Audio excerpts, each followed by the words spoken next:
Hi everyone, Jamie Steele here with Tidy Your Time in Pflugerville, Texas, where I help busy entrepreneurs find space in their calendar so they can focus on their passions. Today I'm going to talk to you about Zapier. We've talked about if this, then that, and Zapier is very similar. They both walk you through wizards to connect two apps that were previously unconnected.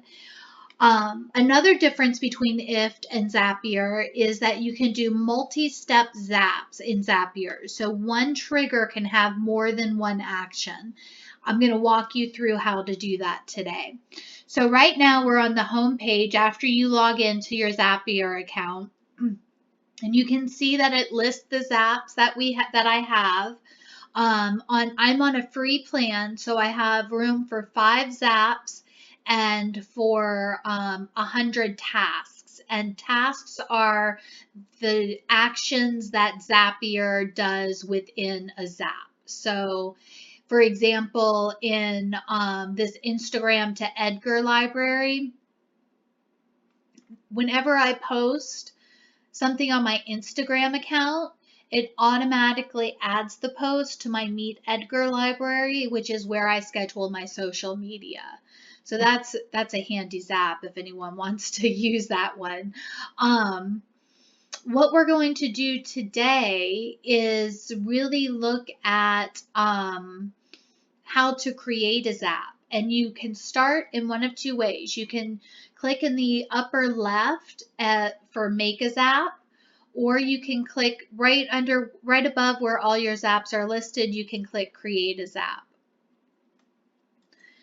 So you can see there are lots of apps that Zapier has. They can't list all of them because I think there's thousands, definitely hundreds, if not thousands. And what I'm going to do today is connect my Dubsado account, my CRM, to my You Need a Budget account that is for my business checking. It's really easy to do, and I'm going to walk you through all the steps. And then after we add a transaction into You Need a Budget, I'm going to create a second action that adds adds the person who made the payment to my mailing list. So to get started, when this happens, so we know we want to start with Dubsado. That's going to be the trigger. And this right here says choose trigger event. So when a new payment is received, I'm going to click continue. You got to click find your Dubsado account. And that is, I had to do that with using an API key, and that can be found in the software that you are trying to connect. So now it wants to find data. So what this is doing is actually going into my Dubsado account and pulling a transaction. And then we're going to use that information to match it up with the You Need a Budget form, so the transaction is imported correctly. So I'm going to test the trigger. Now, just to be perfectly transparent, I was able to get permission from the person's transaction that this is, so I'm not releasing client data without their permission. I just wanted to say that up front. So I know this is the transaction I want, and you can see there's a lot of information in here. So this is all the information we're going to match up to You Need a Budget here in a second. So I'm fine with this transaction. So now that we've got the Dubsado part set up, what do we want to have happen? Well, we want something to happen in You Need a Budget. And there it's popped up already. So in You Need a Budget, what action event do we want to have happen? Well, I want to create a transaction. So now we're going to click continue. Then we find our budget account. You Need a Budget, Tidy Your Time is the right account. And this is where I was talking about the form from You Need a Budget. This is where we match all of the things. So there's the account, the amount. You see it only lists a few options. So click Show All Options. And we want the pretty amount paid.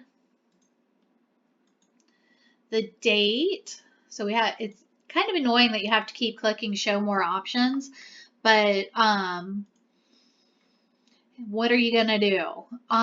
So payee type, we're going to enter a payee name, and then first name, last name. Category is going to be I know it's going to be a budget inflow where I can, so I can budget the money into my other expense categories. The memo, I'm going to just put the client name again, just so I'm really clear on where the payment has come from. I want it to be uncleared, which means I want to check it off when it's time to reconcile. And then I don't want it pre-approved, so I'm going to keep that as no. And then I'm going to flag everything that comes in this way as orange, so I know that it came from Dubsado directly. And now I'm going to click continue. And this is just a summary of everything we mapped out. So double check it's what you want. Test and continue. And you know it's worked by the check marks. So you can see a check mark and a check mark, so that means it's worked. Then you can click done editing, and your Zap is ready. So you can go, you can turn it on and then your Zap will start running, but I want to show you how to create another action. And to do that, you just click the plus sign and it says, what do you want to do now? So what app do you want to interact with now? And this time I want to interact with ConvertKit. Okay, so we have the app selected, choose action event.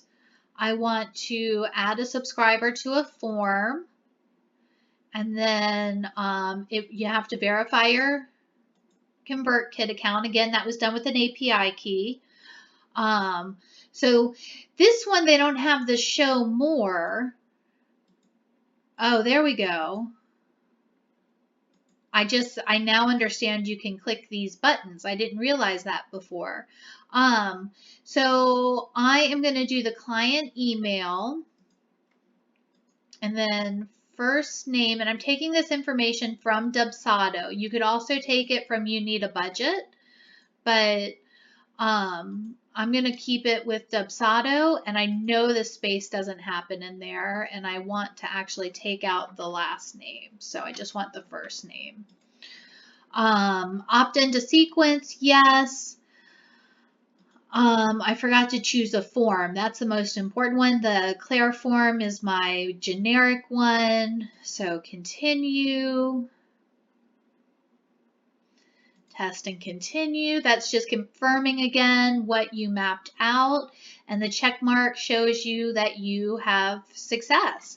So you can also name your Zap in the upper left. So I'm going to name this Dubsado payment to You Need a Budget and ConvertKit. Okay, so that's it. We've got a name. I know it's really important when you name your Zaps that you name them something that represents what the Zap does. So when you look at it, you don't have to go into the Zap and say, what did I connect? So be really careful with your names. All of this will, when I get a payment in Dubsado, it will automatically add the transaction to You Need a Budget and the person who paid to my ConvertKit email list. A couple of other things about Zapier. You can do, let me go back into the Zap we worked on. You can also do paths in Zapier, which it allows people to make a decision and then things happen based on that decision. You can do filters, so only certain people get to a certain point based on the criteria you've set. You can delay actions from happening. So say you're sending out some sort of email sequence, you could pause it so it's not happening one right after the other. And then the formatter change how incoming data is formatted for later steps.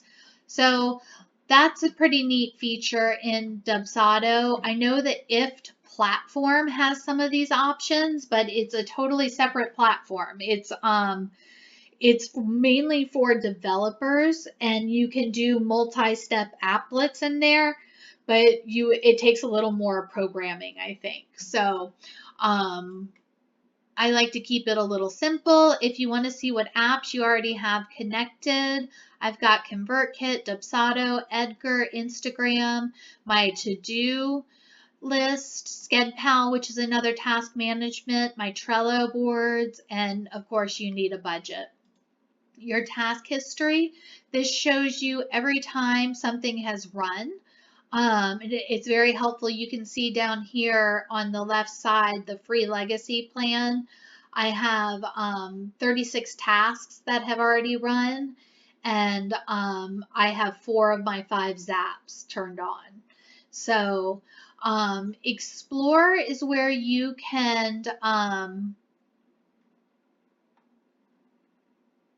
find ways that people are using Zapier and get templates, things like that. And then there's the help. I think with a paid plan in Zapier, you can get one-on-one support. That may be IFTTT, but these are the different options for Zapier. So I'm on the free account, like I said. It's only $20 a month to upgrade, and it increases how many zaps you have and adds multi-step zaps. There are also premium apps in Zapier that you can't access unless you have a paid account. So you can take a look at these, see if it's worth it to you. Just a reminder, if this then that, IFTTT is free.